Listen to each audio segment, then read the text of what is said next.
Megana re kauja ro kopanetse le bone re ipapatsa re bolela mahatsi yaka re Lo que está viendo aquí es el alma de África.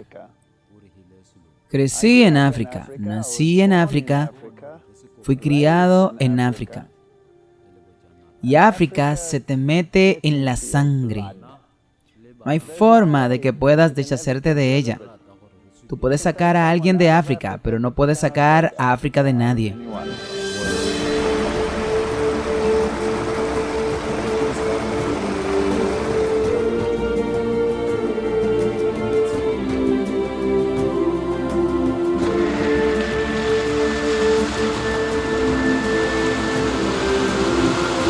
boka itumedisa aloke ga sala seremoni so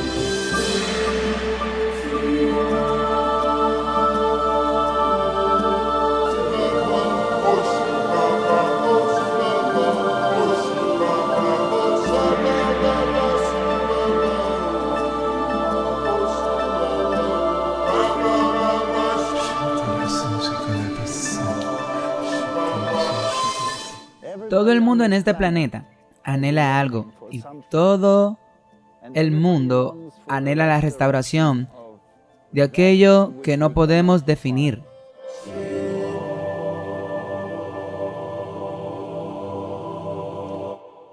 Milagro de vida.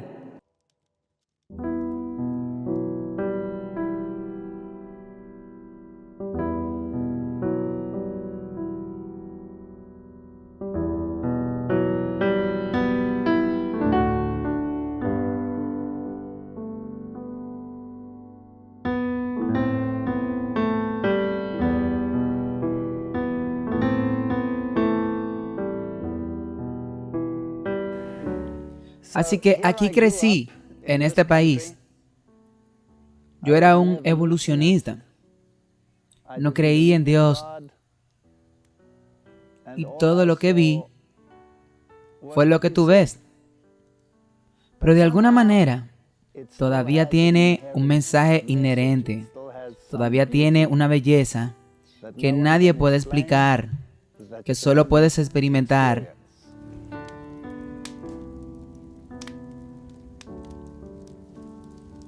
Y que es un leve remanente de lo que solía ser.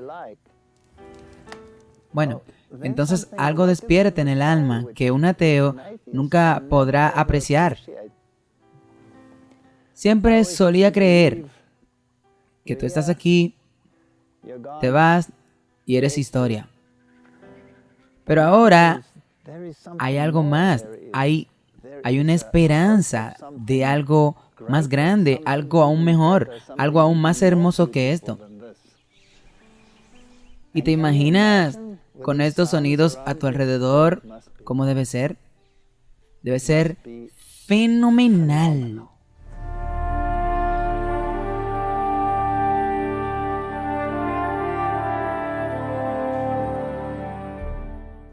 Y si miras todas estas criaturas y te maravillas de la tremenda variedad que encontramos en la naturaleza, entonces te viene a la mente que alguna vez yo creía que todas estas criaturas y todo lo que existe aquí era solo una circunstancia del azar. Como un evolucionista comprometido durante muchos años enseñando la teoría de la evolución en la universidad, es difícil para mí pensar como solía pensar. ¿Cómo convencer a un evolucionista comprometido de que todo lo que vemos, tocamos y sentimos a nuestro alrededor no es producto de la casualidad?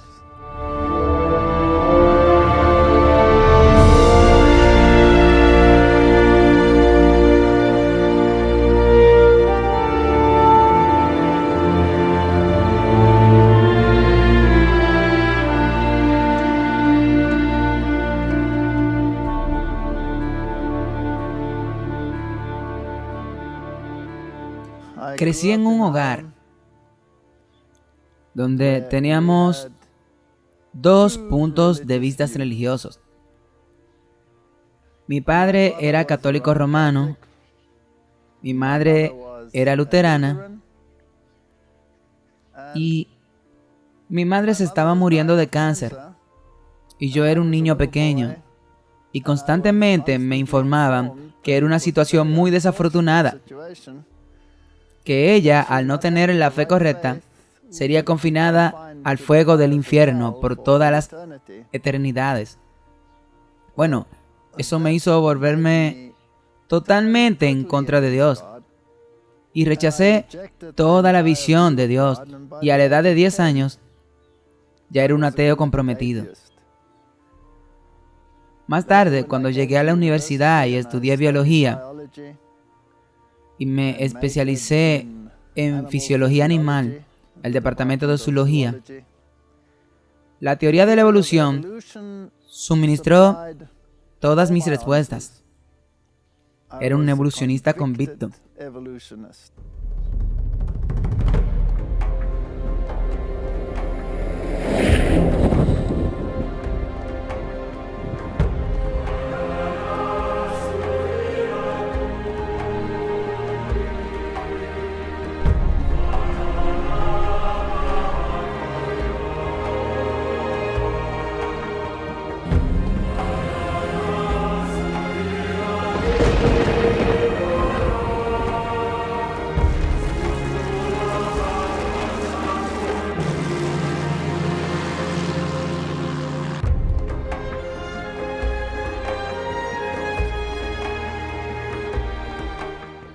Y África es un lugar que muestra un pulso que no encontrarás en ningún otro lugar del mundo. Aquí, en este mundo a menudo árido, en este mundo de contraste, tú encuentras masas y manadas de criaturas que luego sacan a relucir algo en la humanidad que nada más lo puede hacer.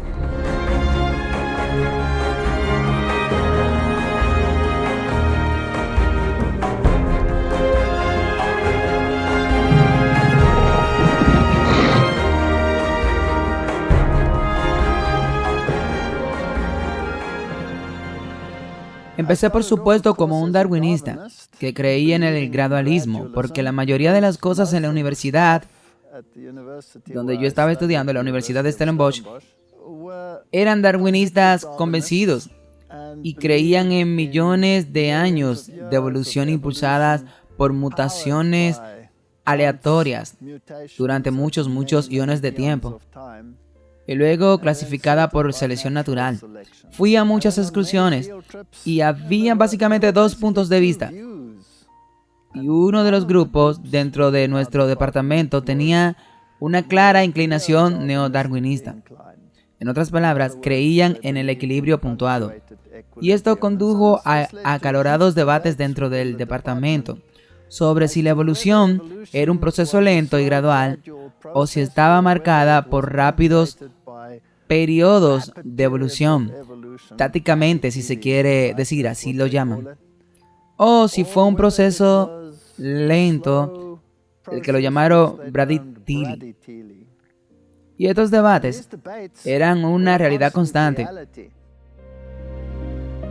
Cuando íbamos de excursión y veía todos estos maravillosos fósiles en el Kourou, todos arraigados en la teoría de la evolución, pero la metodología exacta era muy fluida.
¿Fue un proceso lento? ¿Fue un proceso rápido?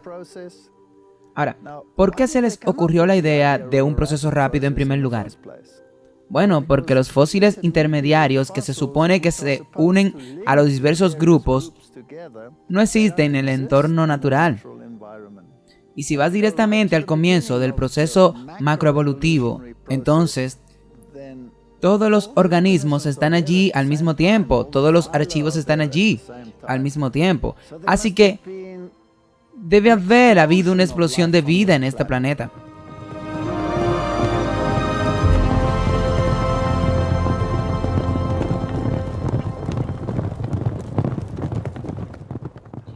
Casi una aparición instantánea de todas las diversas formas de vida.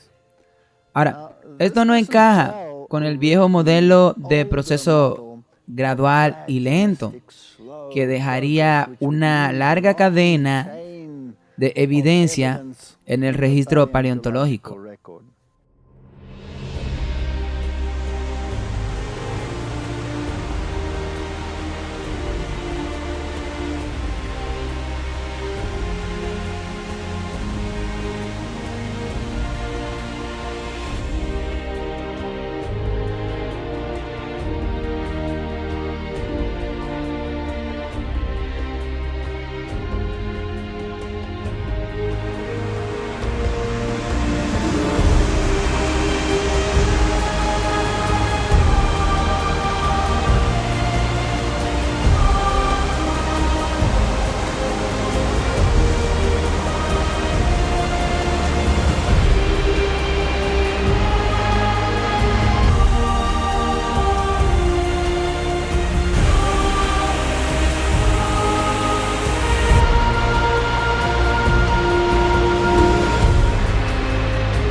Y recuerdo que una vez, cuando llegué a clase, que los estudiantes me confrontaron. Verás, África tiene un alma muy religiosa. Y hay mucha gente en África que cree que Dios creó este universo en toda su variedad, en toda su belleza. Para mí, esto era algo que ni siquiera podía soñar con intentarlo, porque tenía una imagen muy hostil de Dios. He tenido esta imagen de este Dios iracundo que no podía esperar para destruirte y borrarte cada vez que hacías un movimiento en falso. Y particularmente, un Dios que decía, elegiste la religión equivocada, ahora irás al infierno por los siglos de los siglos y te quemarás allí por toda la eternidad. No tenía idea, no tenía espacio para tal Dios.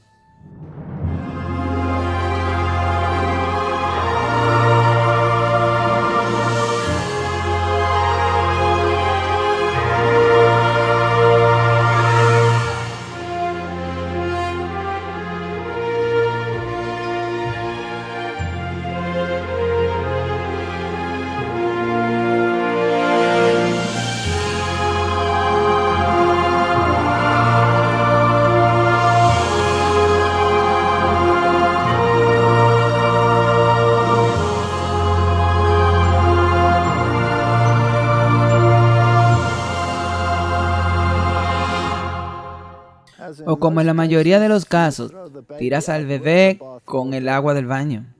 No estaba dispuesto a considerar diferentes aspectos de ese Dios, como nosotros estábamos dispuestos a considerar diferentes aspectos de la teoría de la evolución. Y recuerdo sentarme o dar una conferencia una vez a estudiantes de medicina de primer grado. Los estudiantes de medicina de primer año son elegidos por su habilidad. No ingresas a la escuela de medicina a menos que sea un estudiante de grado A. Tienes que ser muy capaz para entrar en primer lugar. Y pensar que estas personas capaces realmente creían en un Dios viviente, un Dios vivo. Eso era algo que ni siquiera podía soñar con intentar hacerlo. Y yo estaba dando una conferencia sobre el riñón y, por supuesto, describiendo la estructura del riñón, que en realidad es un órgano increíble, porque todos estos cuerpos pigianos, el bucle de Henle, todas estas estructuras están tan intricadas y tan complejas que sorprende la mente cómo el proceso evolutivo logró armar algo así en primer lugar. Pero lo tomaría directamente desde sus orígenes más primitivos y los uniría en una cadena lógica hasta llegar al riñón de los mamíferos. Y mientras explicaba la filogenia en el proceso evolutivo, una jovencita se levantó en la clase y dijo: "Disculpe, doctor, no creo una palabra de lo que está diciendo. Creo que Dios creó el riñón". Y por supuesto, mi integridad científica estaba siendo desafiada. Y esto sacó lo mejor de mí. Y entonces ridiculicé a esta pobre joven hasta que colapsó en un montón de lágrimas. Y cuando regresé a mi departamento, pensé en mí y pensé que eso no era algo muy agradable de hacer. Pero ella había tocado un punto crudo y me preguntaba si había cruzado la línea.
Las circunstancias en mi vida, para abreviar, habían llegado a un punto en el que comencé a pensar o considerar la idea de que podría existir un Dios.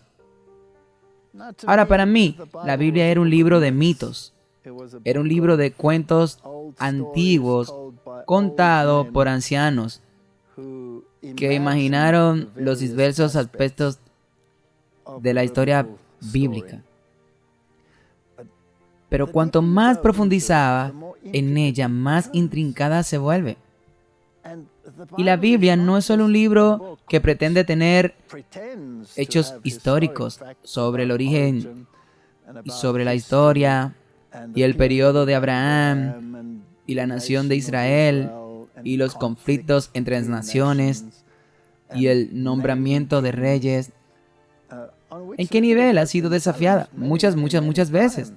Pero los descubrimientos de los arqueólogos parecen haber corroborado continua y constantemente lo que la Biblia tenía que decir.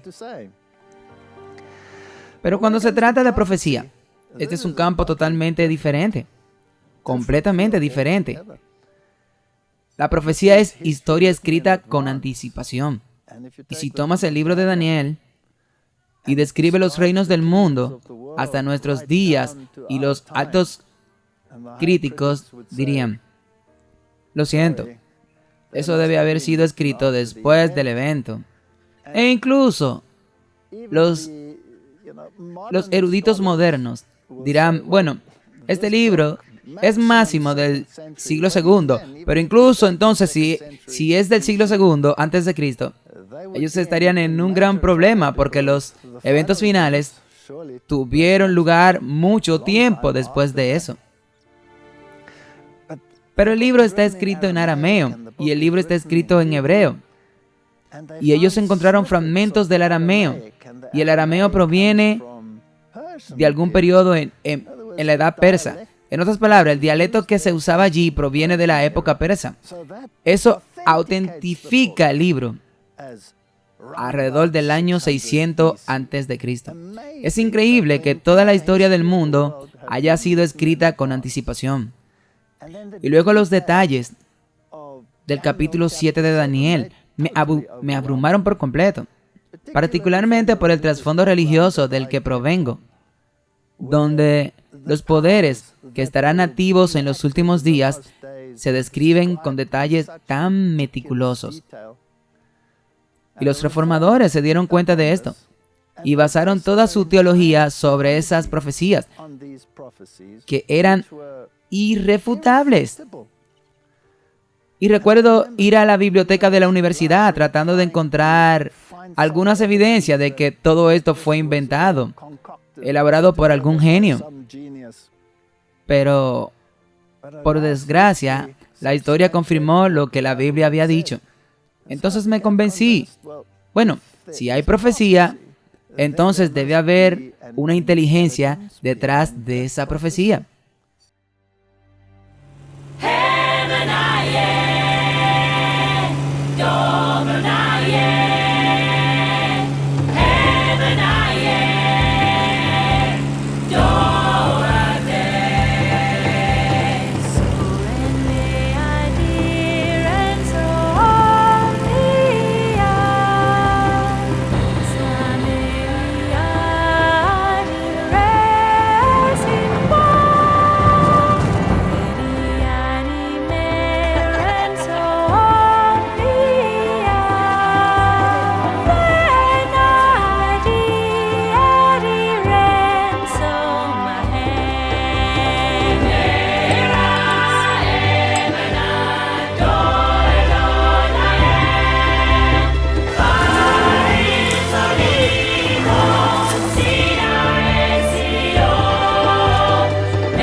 Y si hay una inteligencia detrás de esa profecía, ¿cuánto tiempo atrás ha estado esa inteligencia? ¿Puedo llevarla al capítulo 1 de Génesis? Y luego el estudio del capítulo 1 de Génesis comenzó a intrigarme. Y comencé a involucrarme en un aspecto particularmente genético de la evolución. Porque este es un tema importante de discordia. Millones y millones y millones de años de mutaciones acumuladas que dan lugar a la vida y los sonidos que oímos a nuestro alrededor.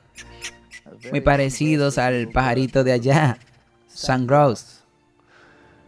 En cualquier caso, ves, la evolución, la selección natural, no opera a nivel del genotipo. Todo lo que sucede a nivel del gen tiene que ocurrir por casualidad, porque la selección natural solo puede lidiar con la realidad. Este tronco es una realidad. ¿Cómo llegó a existir? Un animal es una realidad. Pero los genes son solo letras, armando una historia en un libro. Y hasta que no se transfieran a la realidad real, la selección natural no puede controlarlo y decidir cuál es el más apto o cuál es el menos apto. Así que todo a nivel del genotipo funciona por casualidad. Ahora bien, ¿cuál es la probabilidad de que un gen se una por pura casualidad? Y por supuesto, tengo un visitante que viene a visitarme. Así que todo a nivel del gen sucede por casualidad. ¿Cómo surgió el primer gen? Las moléculas tendrían que unirse y formar esta macromolécula de ADN sin las enzimas que están codificadas dentro de esa pieza de ADN, en primer lugar. Entonces, ¿qué fue primero, el huevo o la gallina? ¿Llegaron a existir las enzimas y luego el ADN? Bueno, no puedes tener las enzimas si están codificadas en el ADN. ¿Y cuáles son las probabilidades? Son alucinantes, alucinantes. Los números son tan enormes que podríamos decir que 1 del número de partículas en todo el universo es la probabilidad de que un solo gen se una. ¿Y qué hay de los millones y millones de genes que tienen que generarse por pura casualidad? Y luego tienen que ser manipulados y cambiados por mutación para generar toda la variedad que vemos a nuestro alrededor. ¿Qué piensas personalmente sobre la idea de cruzar ese río? No es una buena idea. ¿Por qué? Porque es demasiado profundo. Creo que es más profundo que mi toma de aire. Y si inunda mi toma de aire, mi motor morirá.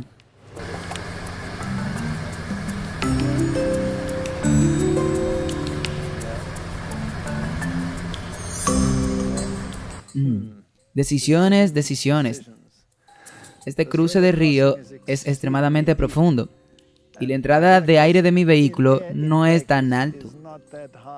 No tengo un snorkel. Cruzamos o tomamos el camino más largo, 110 kilómetros de arena. Este suelo es muy duro para el motor, carreteras muy malas donde también podrían quedarte atascados muchas veces, tal vez. ¿Qué vamos a hacer? Y ese es Andrés, muy confiado como siempre. No sé si el seguro cubrirá esto, pero deberíamos hacerlo. Y justo antes de pasar por aquí, otro vehículo se atascó. Otra 4x4. Y, wow, nos arriesgaremos con un vehículo muy caro. Decisiones, decisiones. Bueno, ¿y qué hicimos?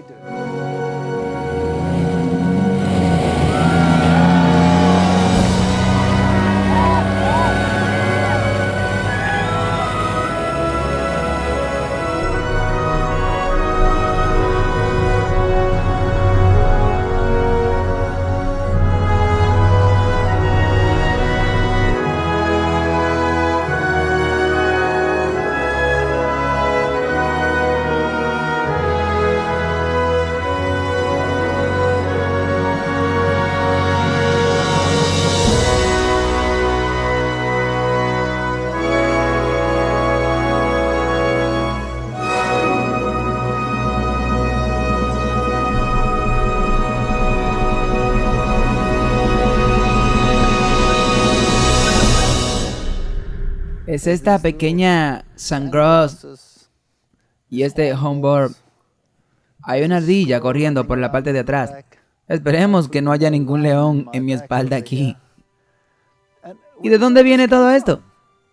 ¿Se desarrolló por casualidad? Y luego la complejidad del proceso de replicación. Es un proceso tan complejo. Quiero decir, los estudiantes tienen que sentarse y esforzarse para tratar de comprender los conceptos básicos de este mecanismo. Nada de lo que este mundo haya diseñado jamás, desde el equipo electrónico más intricado hasta los vehículos más fascinantes, se acerca siquiera remotamente a la complejidad que existe solo en la replicación genética. Estas son estructuras diseñadas tan complejas que se necesitan las mentes más brillantes del mundo para echar un vistazo a la complejidad. ¿Cuánto anhelamos comprender ese proceso? Y cuando se transmiten los genes para hacerlo más variado, no es un proceso al azar. Es una actividad diseñada con precisión, en la que las enzimas específicas cortan el gen precisamente en el mismo lugar correcto y lo recortan y lo transfieren a otra posición ranurada, en una posición donde encaja.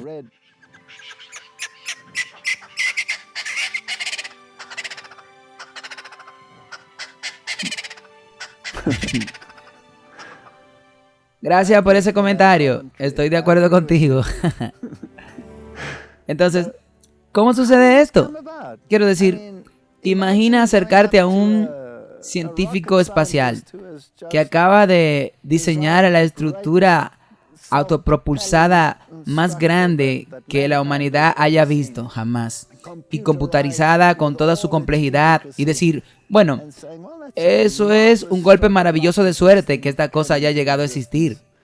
Tú pensarías que está loco. Y eso es exactamente de lo que estamos hablando aquí. Pero no solo una y otra y otra y otra vez. Simplemente es improbable. Improbable no es la palabra. Tendrías que escalar eso a la potencia de 10,000 millones para decir que estas cosas surgieron por casualidad.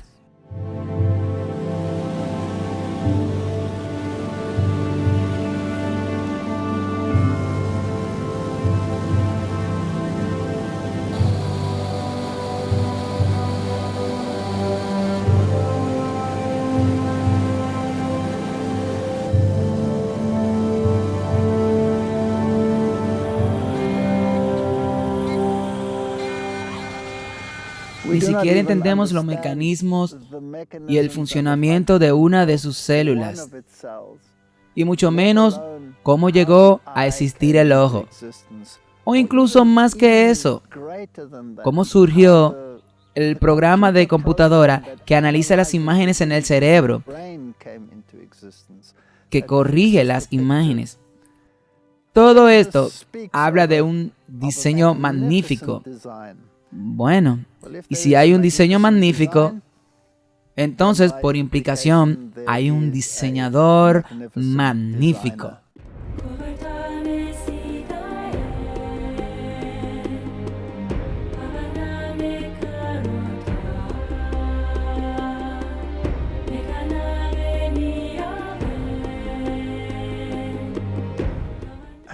Llegué a la conclusión de que debe haber un diseñador. Tuvimos una clase de discusión evolutiva en nuestra universidad. E hice una lista en esa etapa de unas 10 preguntas que parecían plantear un gran desafío para la forma general de pensar evolucionista. Y puse estas 10 preguntas, una tras otra, en la pizarra. Y el resultado fue fenomenal. Había tanta ira en mis colegas, tanta furia, que finalmente se convirtió en antagonismo y odio abiertos. Que me llamó la atención que la teoría de la evolución no es un tema de debate científico. Esta es una religión.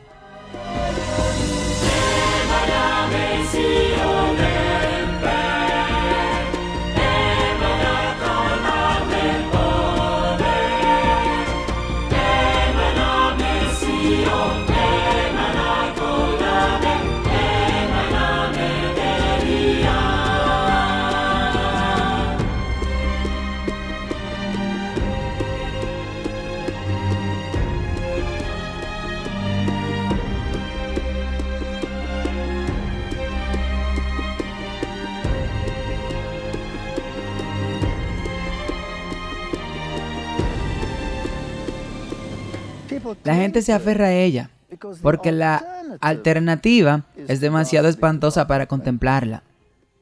Y la alternativa de la que estamos hablando, por supuesto, es Dios. Porque si tenías una imagen de Dios, como yo tenía una imagen de Dios, entonces la evolución para mí era una forma mucho más cómoda de lidiar con la realidad que tener que enfrentarme cara a cara con este Dios. Particularmente si la imagen que tenemos de Dios es una de desprecio y odio y ira. Y quiero decir, si miro a los grandes científicos del mundo, Dawkins, por ejemplo, él tiene la misma idea. Él odia a Dios como yo lo odié. Él escribe en su libro The God Delusion sobre el carácter de este Dios. Y yo llegué a la conclusión de que ni él ni yo teníamos la menor inclinación ni la menor idea de cómo debía ser el carácter de Dios.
Tuve muchas discusiones cuando era evolucionista con personas que defendían la creación y las encontré bastante ridículas, debido a que me habían establecido en mi paradigma, me habían entrenado en mi paradigma.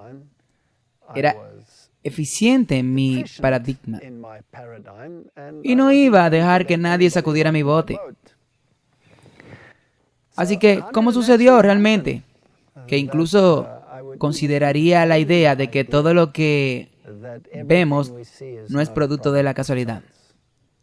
Bueno, por supuesto, si la ciencia no puede convencerte, entonces debe haber otros medios. Una de las grandes palancas en mi vida que cambió mi forma de pensar fue la profecía. La profecía es increíble. La profecía es historia por adelantado. Y cuando estudies las grandes delineaciones de la profecía, particularmente en el contexto de la batalla entre los sistemas religiosos en este planeta, llegué a la conclusión de que si la palabra profética es tan precisa, particularmente la palabra profética relacionada con el ministerio de Jesucristo, por ejemplo, que tal vez el resto de la Biblia no sea tan ridículo después de todo. Entré en contacto con personas que tenían mucho conocimiento en lo que respecta a la profecía bíblica. Y traté de convencerme de que esas cosas no eran reales.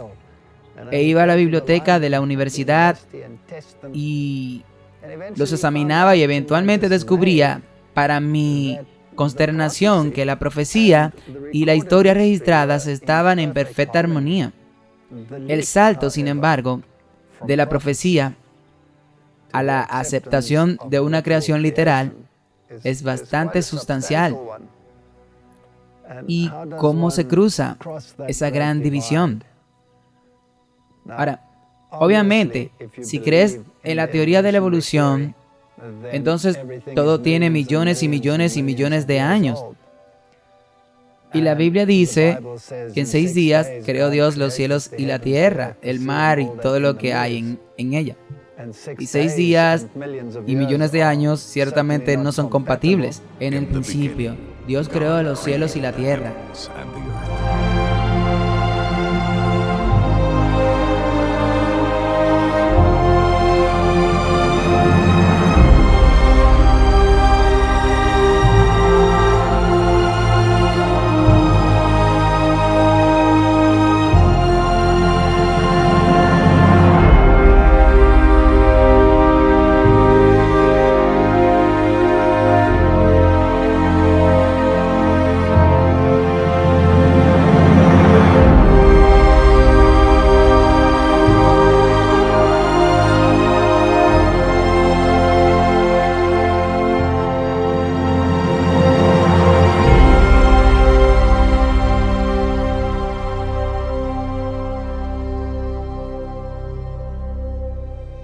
Pero lo peor es que este escenario está incluso fijado en su ley, en los 10 mandamientos. El 4º mandamiento dice: acuérdate del día de reposo para guardarlo, 6 días trabajarás y harás todas tus obras. Pero el 7º día es el día de reposo del Señor tu Dios, en él no hará ningún trabajo. Y luego enumera todo lo que no debe hacer. Y luego dice, porque en 6 días el Señor creó los cielos y la tierra, etc. Ahora, eso es incluso un mandamiento. Y se refiere claramente a la creación. Ahora bien, hay muchas personas en el mundo que son evolucionistas teístas. Entonces, ¿por qué no seguir en esa ruta de compromiso? Bueno, hay ciertos desafíos teológicos cuando uno llega a la conclusión teísta. En la evolución teísta, los días se convierten en largos periodos de tiempo, en los que toda la semana de la creación está desincronizada. El 4º día proporciona el sol, pero las plantas existirían en el 3er día. Y si hace eso en millones de años, simplemente no parece compatible. Y el otro problema es que los mamíferos marinos fueron creados en el 5º día y los mamíferos terrestres en el 6º día. Y si los mamíferos marinos se derivaron de los mamíferos terrestres, entonces estamos un par de millones de años desincronizados. Así que hay todo tipo de problemas asociados con eso, puramente a nivel científico. Por supuesto, cuando se trata del nivel religioso, los problemas se vuelven aún mayores, porque en la teoría evolutiva, la muerte es el medio por el cual la supervivencia del más apto asegura un mejor acervo genético para que continúen en sus generaciones futuras. Entonces, ¿qué hacemos al respecto? La muerte es parte integral del paquete, mientras que en la Escritura la muerte es una consecuencia del pecado. Y luego todo el tema ahora de la salvación y Cristo y la muerte de Cristo para vencer la muerte y decir, ¿dónde está muerte tu aguijón? Bueno, si la muerte es parte integral de ella y Cristo tuvo que morir para que nosotros no tuviéramos que morir, no tiene ningún sentido en absoluto. Según las Escrituras, fuimos creados para tener vidas inmortales. Y la muerte era una consecuencia del pecado. Y la salvación en Cristo es la solución al mismo problema. Entonces, teológicamente, la evolución teísta no tiene sentido. Puramente sobre una base científica, no tiene sentido. Pero una creación literal de 6 días, ¿tiene sentido?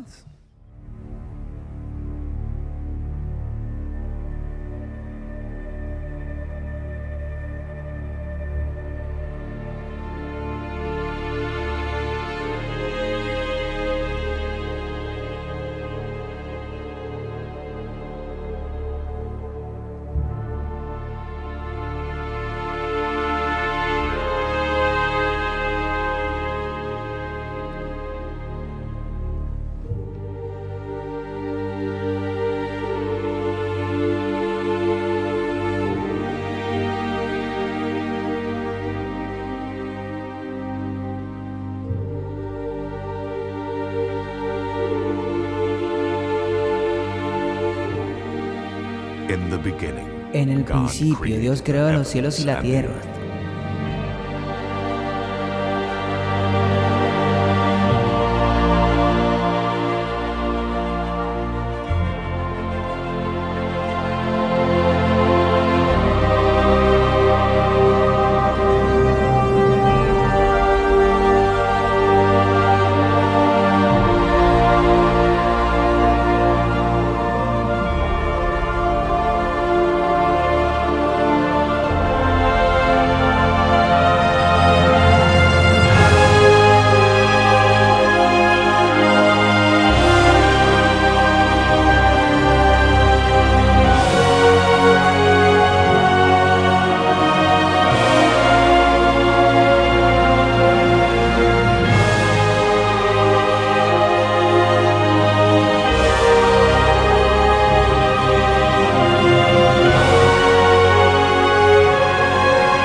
Estaba, en cierto sentido, bendecido por haber entrado en contacto con personas que tenían bastante conocimiento en estos campos y tuve muchas oportunidades de salir al campo y verificar alguno de estos hechos por mí mismo. Y he llegado a la conclusión de que por cada argumento hay un contraargumento. Si hay un argumento a favor de largos periodos de tiempo, entonces hay un argumento igual a favor de una cronología corta. Y eso lo incorpora todo. Si quieres tomar un escenario de un cofre lleno de oro, enterrado en algún lugar por unos piratas en una costa lejana, y cada viento y lluvia llega a un ritmo particular y arrastra los niveles de la superficie, y después de varios años allí, el cofre comienza a aparecer. Entonces estaría aplicando el principio del materialismo uniforme y diciendo, bueno, esto es lo que desaparece cada año, esta moneda que está en el cofre es de tal y tal edad, por lo tanto se tuvo que quitar tanta capa por año para exponer el cofre. Esa sería una forma de hacerlo. Ahora, ¿qué hay si tú tienes una mega tormenta y en un solo día, lo que normalmente tomaría años, removió toda la capa superior del suelo y el cofre quedó expuesto? Luego, lo que normalmente habría tomado mucho tiempo, sucedió en un solo día. Y así, las catástrofes proporcionan muchas respuestas que los procesos geológicos normales o en el marco del tiempo geológico normal no pueden explicar. Y hay muchos ejemplos: cañones que tienen la forma de V, que representan el derrumbe rápido, y destrucciones masivas, condiciones como las cataratas de Columbia Wright River Falls. Todos estos son eventos catastróficos que dan forma al medio ambiente. ¿Es posible que el universo del diluvio haya dado forma a nuestro planeta y lo haya creado tal como lo tenemos hoy? Bueno, Okavango Delta es un lugar interesante porque a su alrededor tenemos varios lagos. Lagos antiguos que muestran que había mucha agua, probablemente de origen glacial. ¿Y esto lleva mucho tiempo o podría ser una cronología corta? Bueno, la geología estándar nos dice que lleva mucho tiempo, millones y millones de años, y más de una edad. La edad de hielo se sucede una tras otra. Pero puedes hacer lo mismo en una cronología rápida, porque si observas los glaciares modernos, la forma y la velocidad a la que retroceden nos dice que la glaciación puede completarse en unos pocos cientos de años. No tiene que tomar millones de cientos de miles de millones de años. Entonces, siempre hay un argumento y un contraargumento. Así que mi punto hoy es, ¿podemos abordar esta pregunta solo con la ciencia? ¿O es esta pregunta más que una cuestión de ciencia? ¿Existe un Dios? Y si es así, ¿cuál es el carácter de ese Dios? Bueno, según las Escrituras, este Dios se ha tomado la molestia de revelarse en una persona en particular. Y esa persona es Jesucristo. Ahora, si le preguntas, ¿cómo es este Dios? Él dice, me has visto a mí, y yo y el Padre somos uno. Si me has visto a mí, has visto al Padre. Entonces podemos tener una idea del carácter de Dios. Pero también podemos ver que en este personaje que vemos en el rostro de Jesucristo, también podemos ver el otro lado, un conflicto masivo, porque al fin y al cabo fue crucificado. Llegó a los suyos y los suyos no lo recibieron. Y entonces tenemos esta imagen de un conflicto entre dos fuerzas. Así que este planeta es un hecho fortuito o es el escenario de una guerra abierta entre el bien y el mal. Y cuanto más miro este planeta y más veo lo que está pasando en este planeta, y cuanto más estudiamos la historia y vemos la crueldad del hombre hacia el hombre, entonces llegamos a la conclusión, o al menos yo he llegado a la conclusión, que existe el bien y que existe el mal. Y este conflicto está claramente descrito en las Escrituras. Y la pregunta es, ¿dónde estoy en esta ecuación?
Miramos algunas de la historia en el Antiguo Testamento, algunas que tipifican el juicio, y concluimos que Dios es un amo muy duro.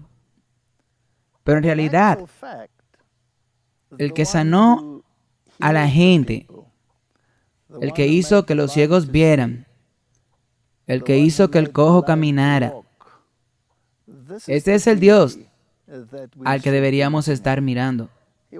Él no era fácil de convencer, tenía principios, era firme, pero también amable, gentil y generoso y paciente. Todos los atributos de 1 de Corintios capítulo 13 lo encontrarías en este individuo. Y si llegas a un entendimiento correcto y agregas el carácter al mismo Dios que representa en el Antiguo Testamento, entonces tú llegas a un desafío, a esta concordancia en el cerebro.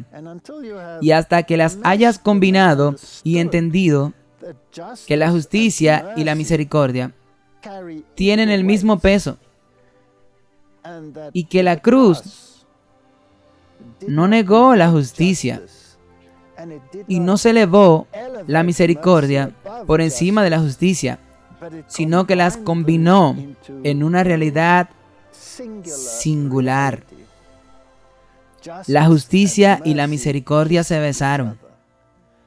Entonces tú tienes la imagen de un Dios que es justo y tiene el control y puede gobernar su gobierno. Y al mismo tiempo es amable, gentil, accesible y amoroso. Entonces la justicia y la misericordia se fusionaron. Y tú tienes un Dios que es fuerte, pero gentil, todo combinado en uno. De ningún modo permitirá que los que transgreden sus preceptos queden impunes. Pero si te arrepientes y vuelves a estar en armonía con Él, entonces hay abundancia de perdón y abundancia de gracia disponible para ti. Así que tuve que cambiar mi visión de Dios. Tuve que deshacerme de este viejo concepto de este Dios iracundo y reemplazarlo con estos conceptos más amables. Y si miras a la naturaleza, tú ves a ambos atrincherados en la naturaleza. Ves la realeza y el poder y la fuerza en un león o en un águila. Y por cierto, la Biblia usa esas imágenes para describir a Dios. Pero también ves la mansedumbre de un siervo y la dulzura de los ojos en las otras criaturas. Tú ves el humor cuando escuchas alguno de estos sonidos. Quiero decir, ¿quién podría diseñar el sonido de un burro? Y lo asombroso de un burro es que una vez que él comienza a cantar una canción, él tiene que terminarla. ¿Y quién no puede sonreír cuando escucha algo así? O cuando ve a un babuino trepando a un árbol.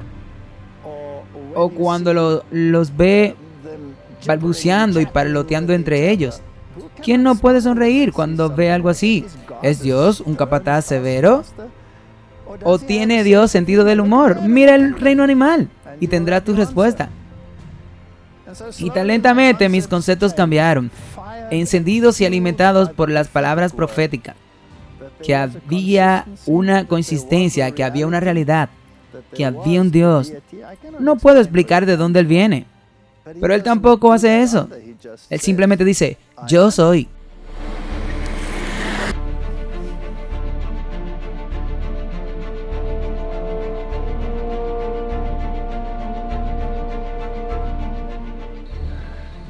A veces anhelo la capacidad de mostrar el rostro de Dios a la gente a través de ese pajarillo tambaleándose en esa rama de allí.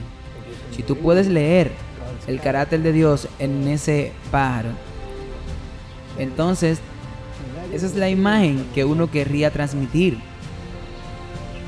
Y hay tanto sufrimiento y tanto dolor.